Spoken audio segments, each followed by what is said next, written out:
Oh, shit. What This the is hell? Darisha Bailey Vaught, a 17-year-old from Rochester, Minnesota. What happened next would change these young lives forever and shake this small community to its core. It all started at 1:20 a.m. on Sunday, July 16th at Lakeside Veterans Memorial Park in Forest Lake. What began as tension between two groups of young people boiled over into a violent confrontation. Witnesses say both sides were armed, some with baseball bats, hammers, and a crowbar. Oh, they getting medieval. Prosecutors say 20-year-old Dylan Simmons was playing hacky sack with friends at the park that night when he sent a text message to Devin Bailey Vaught telling him to come to the park to fight. A conflict between Simmons and Vaught and their respective friend groups had been brewing for about 2 years. 2 years?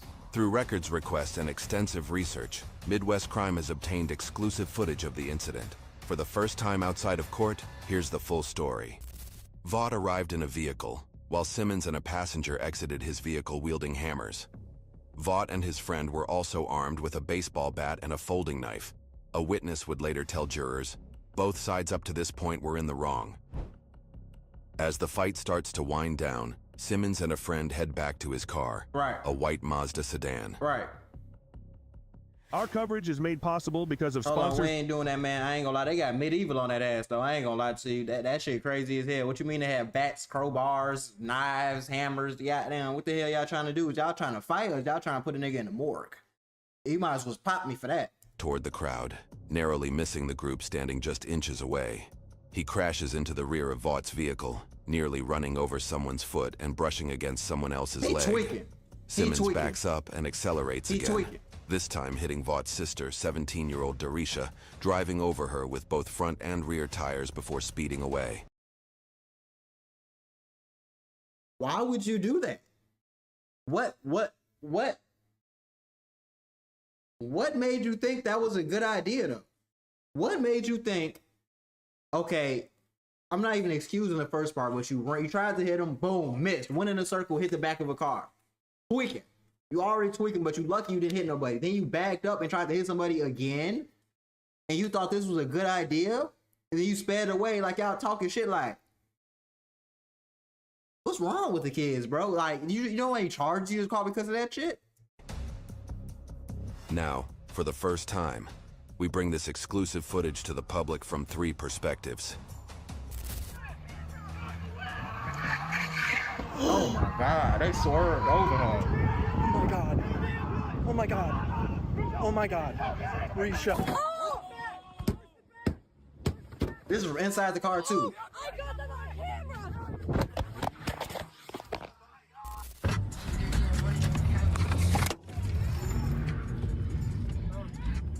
Tweaking. They laughing and shit.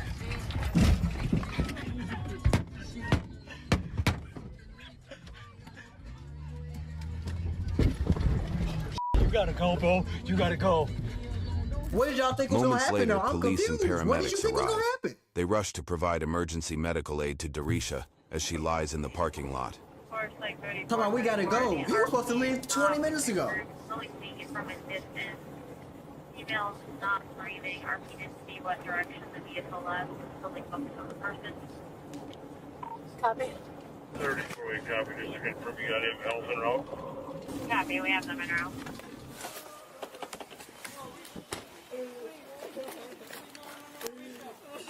First, like 34, CPR in progress.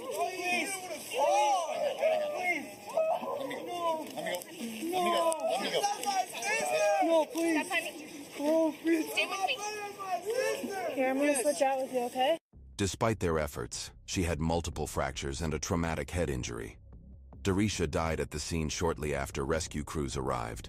A medical examiner later ruled her death was a homicide. For sure. Simmons and his passenger quickly drove away, but they didn't get far. Hell no. The passenger called someone still at the scene who was speaking with an officer. They convinced Simmons to return back to the scene. Simmons eventually drove back and turned himself in, and admitted to officers that he knew he'd struck the victim. This surveillance camera video gave prosecutors the evidence they needed to upgrade Simmons' charges to second-degree murder. Oh yeah. With 3 counts of second-degree assault added to the case. Life. A family in Forest Lake is grieving the loss of a 17-year-old girl. Police say that someone intentionally hit and killed her during a fight at a park this weekend. 20-year-old Dylan Simmons appeared in court for the first time today after Washington County prosecutors charged him with third-degree murder and vehicular homicide. Simmons' trial started in December 2024. Crazy white but it boy. wasn't long before tensions turned the quiet courthouse into chaos. Two families, one seeking justice, the other claiming innocence.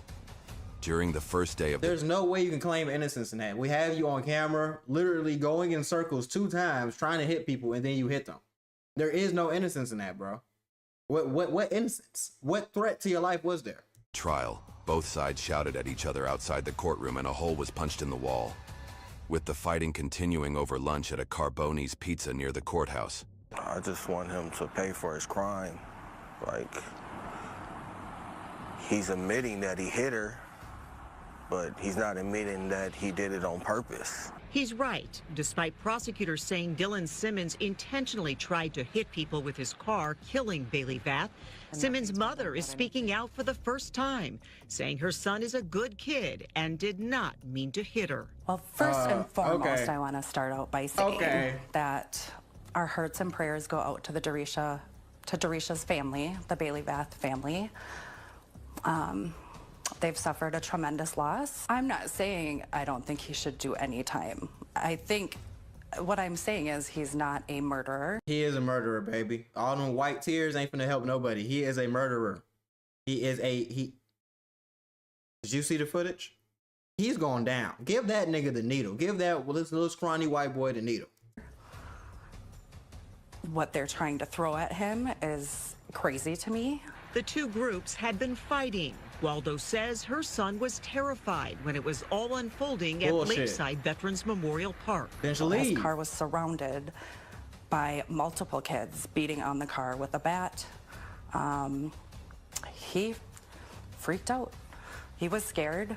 He put it in drive. There was people in front of the car. That's not what happened. Some jumped out of the way, and unfortunately, she didn't. That's not what happened. And like I said, it's so sad. I think he should do what's just and fair, which is not 32 years. Yeah, it's not life. his life. Like, it's life. I just don't. It's life in prison. But as far as prison time, how long is enough? I want him to do the rest of his life because we lost a life. He should spend the rest of his life in prison. After a 5-day trial, the jury reached its verdict. 5 days? Simmons was found guilty of second-degree murder without intent, and he was acquitted of the charge of second-degree murder with intent.